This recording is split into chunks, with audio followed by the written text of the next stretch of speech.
तुमच्या जाहिरातीसाठी एक संधी मोठ्या प्रेक्षकांपर्यंत पोहोचवा. व्यवसाय असो किंवा इव्हेंट, विकासनामा सोबत जाहिरात करा. स्क्रीनवरील नंबरवर आजच संपर्क करा. विकासनामा, तुमचा आवाज, तुमची जाहिरात. तसंच विकासनामाला सबस्क्राईब करा आणि अपडेटेड रहा. नमस्कार, मी विकास मिरगणे. विकासनामा डिजिटल प्लॅटफॉर्ममध्ये स्वागत आहे. चर्चा राज्याच्या राजकारणासंदर्भामध्ये विधान परिषदेच्या निवडणुका लागल्या. स्थानिक स्वराज्य संस्थे सदस्य या विधान परिषदेच्या निवडणुकीच्या निमित्ताने मतदान करणार आहेत. एकूणच काय, यामध्ये सगळं जर आपण बघितलं, राजकीय नेते, पदाधिकारी, प्रदेशाध्यक्ष आपला मुलगा आमदार व्हावा, विधान परिषदेत जावा, वरिष्ठ सभागृहात जावा अशी त्यांची इच्छा दिसून येते. पण त्यांची इच्छा दिसत नाही. आपल्या जवळचा कार्यकर्ता असेल, पदाधिकारी असेल, प्रमुख नेता असेल, याला विधान परिषदेत पाठव, अशा कुठल्याही राजकीय नेत्यांची इच्छा दिसताना दिसून येते. सुरुवात रायगड पासून आपण करूया. राष्ट्रवादीचे प्रदेशाध्यक्ष रायगडचे नेते सुनील तटकरे आपल्या मुलासाठी प्रयत्न करताना दिसून येत आहे.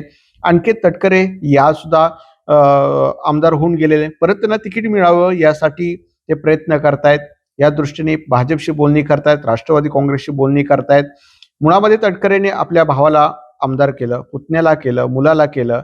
आता मात्र त्यांना विचार आला पाहिजे की अरे पक्षातल्या एखाद्याला आपण तरी आमदार करूया ना. तुम्ही पुतण्याला करतात, मुलाला करतात, भावाला करतात, मग त्याच्या पलीकडे विचार तुमचा जात नाहीये. बाकीच्या रायगडामध्ये राष्ट्रवादी काँग्रेसचे नेते नाहीयेत का? राष्ट्रवादी एक नंबर जिल्ह्यामध्ये तुम्ही म्हणता, मग ते तिथे तुम्हाला दिसत नाही का? हा प्रश्न मी विचारत नाही, हे प्रश्न राष्ट्रवादी काँग्रेसचे कार्यकर्ते विचारतायत.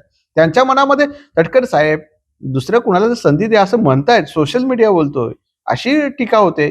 आता दुसरं नाव भरत गोगावले, जे मंत्री आहेत, फुलोद्यान आहेत, रायगडचे नेते, शिवसेने 3 आमदार विकास गोगोलेंचं नाव पुढे करतायत, त्यांच्या मुलासाठी प्रयत्न करतायत. आणि नाही मिळालं तर पालकमंत्री मी घेणार अशी त्यांची भूमिका दिसते. म्हणजे तुम्ही सेटिंग केली, तह केल्या असंच म्हणायला काय हरकत नाही. त्यांनाही शिवसेने 3 आमदार आहे. शिवसेना रायगडचा बालेकिल्ला आहे. दिग्गज रायगडामध्ये शिवसेनेचे काही नेते आहेत, जिल्हा प्रमुख आहेत. मग त्यांचा विचार तुम्हाला दिसत नाही का? विकास गोगोल्या पलीकडे तुमचा विचार जात नाही का? म्हणजे तुम्ही तिथे आमदार होणार, पोरगाही आमदार होणार. कार्यकर्त्यांनी शिवसेनेचे वडापाव खायचं, सतरंजा उचलायचं, काम करायचं, बॅनर लावायचे आणि आमदारकी त्यांच्या पोरांनी घेऊन जायची. ही भूमिका शिवसेनेची आहे का एकनाथ शिंदेची? बाळासाहेबांच्या शिवसेनेमध्ये फारसं असं नव्हतं. हे एकनाथ शिंदेच्या शिवसेनेमध्ये घराणेशाही लागली का, हाही महत्वाचा मुद्दा आहे. आता आपण छगन भुजबळांचा विचार करू. तेही सुद्धा म्हणजे तटकरेंचं उदाहरण देत आहेत. माझ्याही पुतण्याला राज्यसभेची जे जागा सुनीता पवारांची, तिथे उमेदवारी देऊन टाका, किंवा माझ्या मुलाला मंत्रिमंडळात घ्या.